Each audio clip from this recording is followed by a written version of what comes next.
நற்செய்தி யோவான் 10:1 முதல் 10 வரை. அந்த நேரத்தில் இயேசு சொன்னார், உண்மையிலேயே உண்மையிலேயே நான் உங்களுக்குச் சொல்கிறேன், கதவுக்குள் செம்மறி ஆடுகளுக்குள் நுழையாதவர், ஆனால் வேறொரு வழியில் ஏறமாட்டார், அந்த மனிதன் ஒரு திருடன் மற்றும் ஒரு கொள்ளைக்காரன். ஆனால் கதவுக்குள் நுழைபவன் ஆடுகளின் மேய்ப்பன். அவனுடைய சொந்தமான அவனது சொந்தக் கேட்கும், அவனது சொந்தக் கேடை அவனுடைய சொந்தக் கேட்கும் போது, அவனுடைய சொந்தக் கேட்கும் அவனது சொந்தக் கேடை அவனது சொந்தக் கேடை.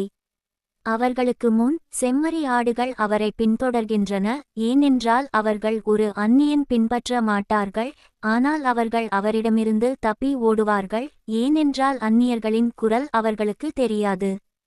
இயேசு அவர்களுடன் பயன்படுத்திய இந்த பேச்சின் உருவம், ஆனால் அவர் அவர்களிடம் என்ன சொல்கிறார் என்பது அவர்களுக்கு புரியவில்லை. ஆகவே இயேசு மீண்டும் அவர்களிடம், உண்மையிலேயே உண்மையிலேயே நான் உங்களுக்குச் சொல்கிறேன், நான் ஆடுகளின் கதவு.